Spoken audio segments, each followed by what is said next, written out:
আমি তো আর থাকতে পারতাছি না। যে আমায় আজকে 5 বছর ধরে বিদেশ, আমি এই বড় জীবনে কেমনে থাকি?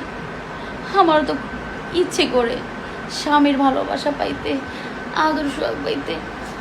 আমি তো আর থাকতে পারতাছি না।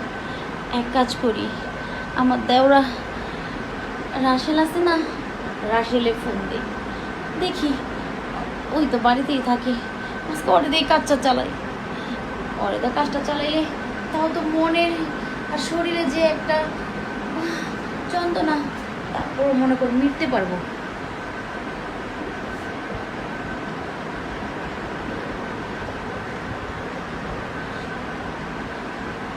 ও কে? রাসেল? আরে আমি নূপুর কইতাছি। হ্যাঁ, আর ফোন দিছি একটা কথা কওয়ার জন্য। কি কথা? শোন, তুই এক কাজ কর, আমার না বাড়িতে এসে পড়। আমার খুব ব্যথা করতেছে। হ, আমার শরীর, হাত পা মন সব ব্যথা করতেছে। তুই একটু তাড়াতাড়ি আয় না। কি, 10 মিনিট লাগবো? হ্যাঁ, তুই তাড়াতাড়ি আয়। আমার লোক কি দেওরা। কি কি খামো? আমি কিছু খাম না, তুই আইলে আমার সব খাওয়া হয়ে যাবে। আচ্ছা ঠিক আছে, তাড়াতাড়ি আয়, দেরি করিস না। আমি ফোন রাখি। এই তো আজকে দেওরা আসুক, আজকে দেওরা দিয়ে আমার মনের যত আশা আকাঙ্ক্ষা যা আছে সব মিটাবো।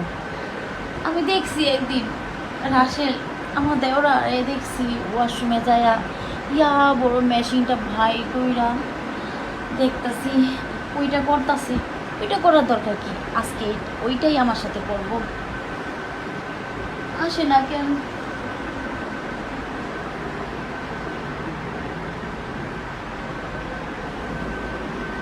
কখন আসবো? আমি তো আর পারতেছি না।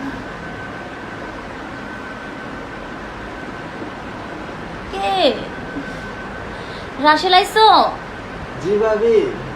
আরে ঘর খোলা আছে, আস। আচ্ছা আসতেছি ভাবি। ভাবি হ্যাঁ, কেমন আছো? আমি কেমন আছি না আছি তুই দেখতে পারতাছিস না? হঠাৎ করে এত জরুরি তরফ দিলা? রাসেল, একটা কথা কই, কিছু মনে করিস না ভাই। না ভাবি বলো, আর তোমার এই অবস্থা কেন? শরীরে তো গাম কেন? আমার শরীরে গাম কি লেগে জানো? তোর ভাই আজকে কত বছর হয়েছে বিদেশ গেছে।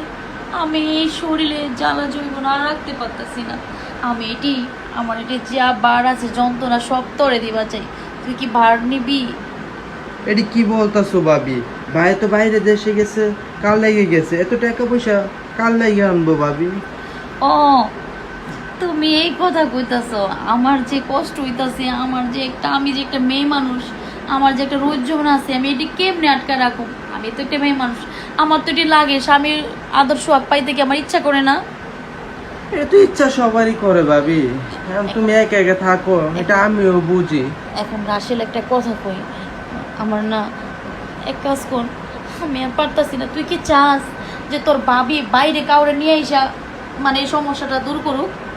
না না ভাবি, এইটা কি বললা? এটা তো কোনোভাবেই সম্ভব না। তাহলে যদি কিন্তু না, ভাবি একটা কথা বলি, কি? এটা যে আমি করবো, এটা কি ঠিক হইব? শোন, ঠিক আর ঠিক বুঝি না, তোর ভাবি আমি কষ্ট করতেছি, আমি থাকতে পারতাছি না।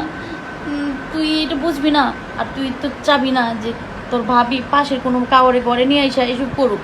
আর শোন, তুই তো আমার দেবরই লাগোস, দেবর ভাবির তো ভালোবাসা সম্পর্ক এটি হয়। তারপরও বাইরে ঠকানোটা কি ঠিক হইব? তোর ভাই তো জানবো না, তোর ভাইও জানবো না, আমিও বলবো না, তোর ভাইয়ের তুইও বলিস না। শোন, তোর ওই মেশিনটা না আমার এই ছোট ইঁদুরে গাড়ার ভিতরে দে না। মেশিনটা অনেক দিন হয়েছে মরচি পড়ে রয়েছে, কোনো সময় কোনো মেশিনই ঢুকে নেই এখনো। কি রে, দিবি না? অবশ্যই দিন, কিন্তু একটা কথা বলো তো, তুমি কি আমার মেশিনটা দেখছো? তোর মেশিন আমি দেখছি। শোন, তুই তো একটা ছেলে মানুষ, আমি জানি ছেলেরা কখনো একা থাকতে পারে না। ছেলের একটা জিনিস আছে, এটা বুঝছিস তো, এটা করে ইচ্ছা হয়ে যায়। আমরা কি করুম? আর আমার দেখ এই বেগুন মূলা শশা এটি দিতে ভালো লাগে না, এটি না মজা হয় না, তৃপ্তি আসে না।